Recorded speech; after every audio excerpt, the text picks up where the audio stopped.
യഥാർത്ഥത്തിൽ എന്തായിരുന്നു മംഗളവാർത്ത? ഗർഭവതിയാകുമ്പോൾ തന്നെ വധിക്കപ്പെടാൻ സാധ്യതയുള്ള കൈക്കുഞ്ഞിനെയും കൊണ്ട് രാത്രികളിൽ ഉറക്കം കിട്ടാതെ പാലായനം ചെയ്യേണ്ടി വരുന്ന, 12-ാം വയസ്സിൽ കാണാതെ പോകാനിടയുള്ള, അത്ഭുതങ്ങൾ ചെയ്തതിന്റെ പേരിൽ ആട്ടിപ്പുറത്താക്കാൻ സാധ്യതയുള്ള, അനീതിക്കെതിരെ ഒച്ചയെടുത്തവന്റെ പേരിൽ ഒറ്റപ്പെടാൻ സാധ്യതയുള്ള,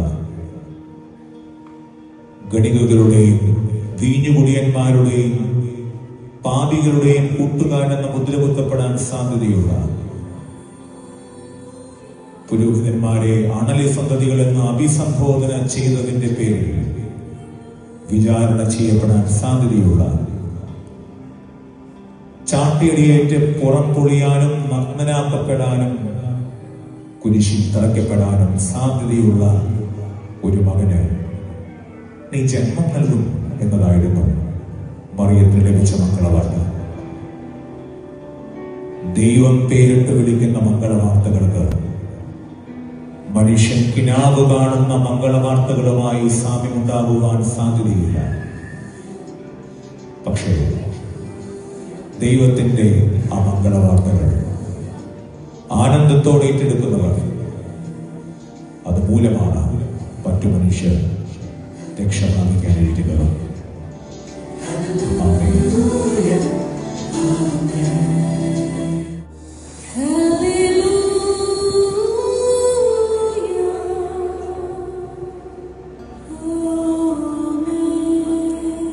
A+ കിട്ടുമ്പോൾ,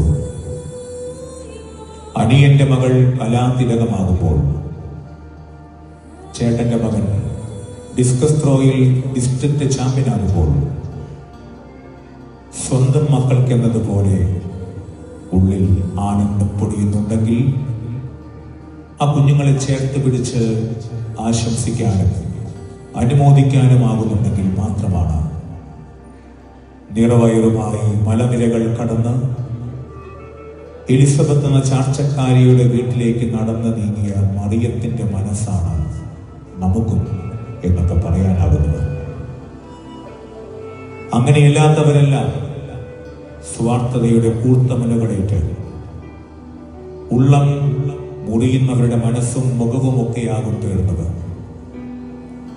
ഒപ്പമുള്ളവരോടൊപ്പം ആനന്ദിക്കാൻ, അവരുടെ സങ്കട നേരത്ത് ചാരിയിരിക്കാൻ, അവരുടെ നീർക്കെട്ടുകളിൽ ലേപനമാകുവാൻ, അവരുടെ നിറവയറിന് മീതെ തലോടലാകുവാൻ,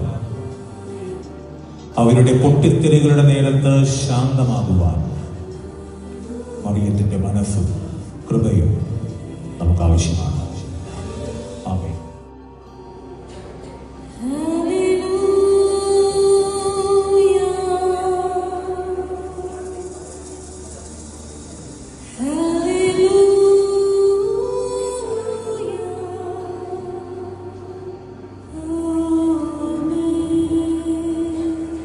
കാലിത്തൊഴുത്തിലെ കുറച്ച് കീടത്തുണികൾക്ക് നടുവിൽ ഒരു കുഞ്ഞ് പിറന്നു വീണത് മറ്റൊരു കുഞ്ഞു പോലും അറിഞ്ഞില്ല എന്നതാണ് ക്രിസ്തുവെന്ന ആ മനുഷ്യന്റെ ജനനത്തിന്റെ കുലീനത.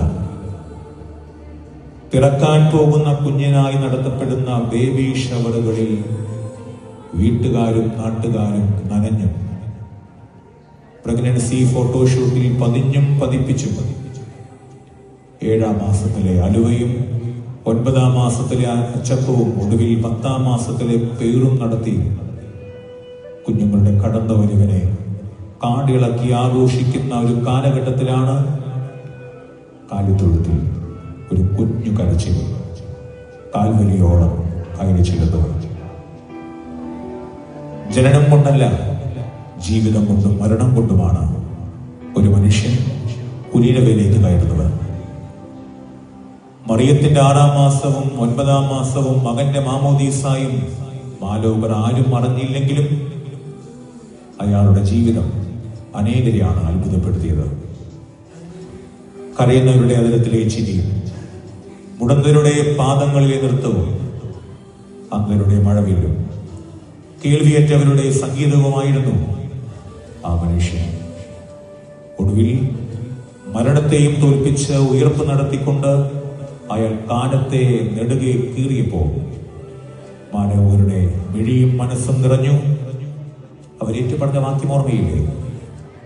സത്യമായും ഈ മനുഷ്യൻ ദൈവപുത്രനായിരുന്നു.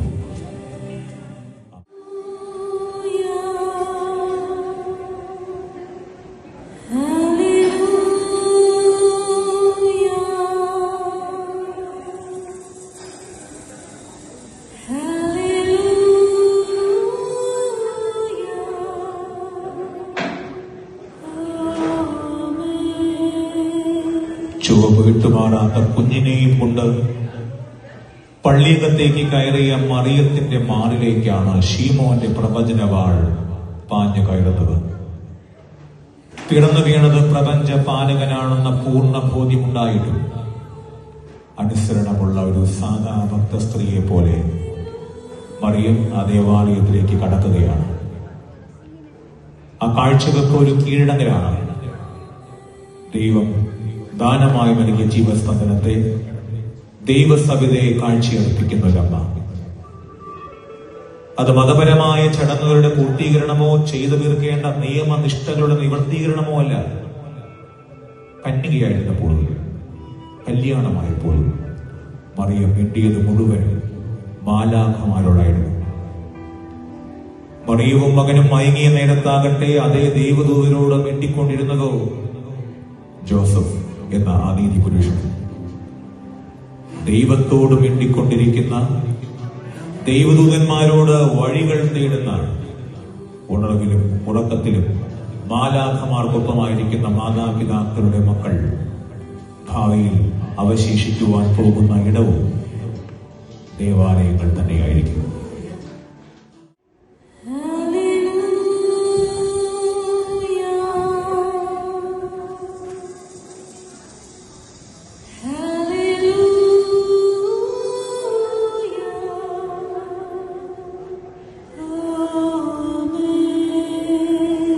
കുഞ്ഞുങ്ങളെ കാണാതെ പോകുന്നതൊക്കെ പുതിയ കാര്യമൊന്നുമല്ല. ക്രിസ്തുവിന് മുൻപ് എത്രയോ കുഞ്ഞുങ്ങളെ കാണാമായിരിക്കുന്നു. ഇന്നും കുഞ്ഞുങ്ങളെ കാണാതെ പോകുന്നുമുണ്ട്, കണ്ടുകിട്ടുന്നുമുണ്ട്. പക്ഷേ കണ്ടുകിട്ടുന്നത് ദേവാലയത്തിൽ വച്ചല്ല എന്നതാണ് സങ്കടകരമായൊരു കാര്യം. മയക്കുമരുന്നേറ്റ് തെരുവിൽ തകർന്നു, പാളിപ്പോയ പ്രണയത്തിന്റെ തീപ്പൊള്ളലേറ്റ വിഷാദത്തിലും, കുത്തൊഴുക്കുള്ള നദിയുടെ മേൽപ്പാലത്തിന്റെ മുകളിലും, പരീക്ഷയിൽ തോറ്റതിൽ ഒളിച്ചോടിയോടി ഉത്തരേന്ത്യൻ തെരുവിലുമൊക്കെയാണ് കാണാതെ പോയ കുഞ്ഞുങ്ങളെ നാം കണ്ടെത്തുന്നത്. അൾത്താരബാലന്മാരായിരുന്ന മക്കളൊക്കെ പള്ളിയിൽ നിന്നും എങ്ങോട്ടിറങ്ങിപ്പോയതെന്ന അപ്പനമ്മമാരുടെ പ്രയാസത്തിന്റെ നേരത്താണ് 12 വയസ്സുള്ള ചെറുക്കനെ മറിയവും ജോസഫും കൂടി പള്ളിയകത്തുനിന്ന് പൊങ്ങുന്നത്. ഞാൻ എന്റെ പിതാവിന്റെ കാര്യത്തിൽ വ്യാപൃതനാകേണ്ടവല്ലേ എന്ന ചോദ്യം മക്കളുടെ നാവിൽ നിന്ന് മാത്രം ഉയർന്നാൽ മതിയോ? സ്വർഗസ്ഥനായ പിതാവിന്റെ കാര്യത്തിൽ വ്യാപൃതരാകാത്ത മാതാപിതാക്കളുടെ മക്കളെ നാളുകൾക്ക് ശേഷം ദേവാലയത്തിൽ വെച്ച് തിരിച്ചു പിടിക്കാമെന്നൊക്കെ കരുതുന്നത് നീതി നിറഞ്ഞ ഒരു പ്രതീക്ഷയാണോ? അറിയില്ല. ആമേൻ.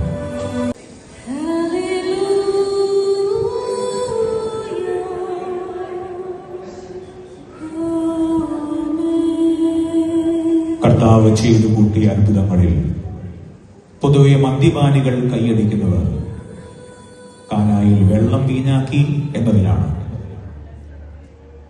ശൂന്യതയുടെ കൽഭരണികൾക്കകത്തേക്ക് ലഹരിയുടെ ചുവപ്പ് ജലം നുരഞ്ഞു പോകുന്നത് മാത്രം കാണുന്നവർക്ക് അതൊരു കല്യാണ വീട് മാത്രമാണ്. അതല്ലാത്തവർക്കാണ് അത് കൃപയുടെ കൂടാരമാകുന്നത്. കല്യാണ വീടുകൾ എന്നും ആഘോഷത്തിൻ്റെതാണ്, ആനന്ദം നിറഞ്ഞിരിക്കുന്നതാണ്. പക്ഷേ ചിലപ്പോഴെങ്കിലും കല്യാണ വീടുകളിലും ആനന്ദ ഇടങ്ങളിലും പതഞ്ഞുയരുന്ന ലഹരിക്കോപ്പകളേക്കാൾ നിറഞ്ഞ് കവിയുന്നത് ഇമ്പം ഉടഞ്ഞുപോയ കുടുംബങ്ങൾക്കകത്തെ കണ്ണീർ കോപ്പകളാണ്. കാരണവന്മാരുടെ ചാരായ കോപ്പകളും കള്ളും കുടങ്ങളും തകർത്തെറിയുന്നവർ കുടുംബങ്ങൾക്കകത്തെ സ്നേഹത്തിന്റെ കൽഭരണിയാണ്. കള്ളു മൂന്നുന്ന ദരിദ്ര കാരണവന്മാരും അമൃതടിക്കുന്ന കാശുള്ള കുടിയന്മാരും ചേർന്ന് MDMA അടിക്കുന്ന മക്കളെ തിരുത്താൻ നടക്കുന്നതിൽ എന്ത് നീതിയുണ്ടാകും? സ്നേഹത്തിന്റെ കൽഭരണികൾ ശൂന്യമായ ഇടങ്ങളിലേക്ക് മറിയത്തെയും മകനെയും വിളിച്ചുകൊണ്ടുവന്ന് നമുക്ക് കൃപയുടെ കല്യാണം ഒരുക്കാം. 10-12 ചെറുപ്പക്കാരായിരുന്നു. ഓടിയൊളിച്ചും പേടിച്ചരണ്ടും പുരയ്ക്കകത്ത് മറഞ്ഞിരുന്നും ആണുങ്ങൾ 5-8 ഇരുട്ടിനെ കെട്ടിപ്പിടിച്ച് കഥകടച്ചിരുന്ന നേരത്താണ് മറിയമെന്നൊരു പെണ്ണൊരുത്തി പ്രകാശത്തിന്റെ വിപ്ലവത്തിന് തുടക്കം കുറിച്ചത്. ചകിതരായ ചെറുപ്പക്കാരുടെ നടുവിലിരുന്ന് അവൾ നടത്തിയ 40 നാളിന്റെ ഉണർത്ത് പ്രാർത്ഥനകൾക്കൊടുവിലാണ് അരൂപിയുടെ അഗ്നിനാളം അവർക്കുള്ളിലേക്ക് ആഴ്ന്നിറങ്ങിയത്. പിന്നീട് അങ്ങോട്ട് 1000 ഭാഷകൾക്ക് ഒരൊറ്റ അർത്ഥം, സ്നേഹം. 1000 നാവുകളിൽ ഒരൊറ്റ നാമം, ക്രിസ്തു. അതാണ് പെന്തക്കോസ്ത്. ആമേൻ. സ്വർഗാരോപണം ചെയ്ത് സ്വർഗരാജ്ഞിയായി മുടിതിരിക്കപ്പെടും.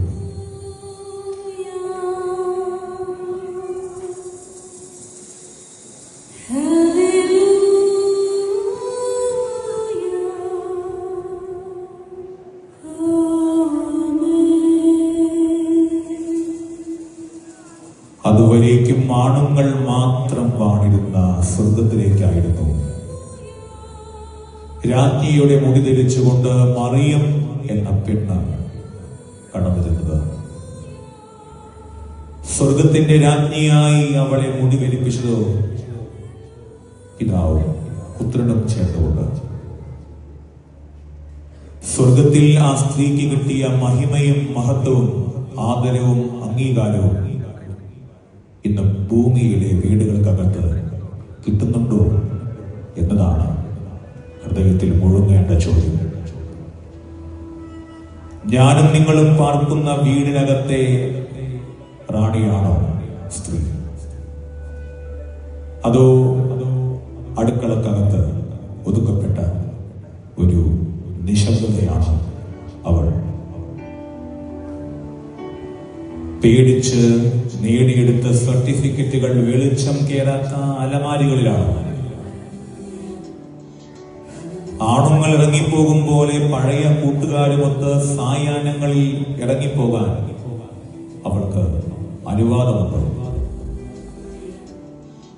മാസത്തിലൊരിക്കലെങ്കിലും സ്വന്തം അമ്മയെ കാണാൻ പോകാൻ ആവുന്നുണ്ടോ ആ സ്ത്രീക്ക്?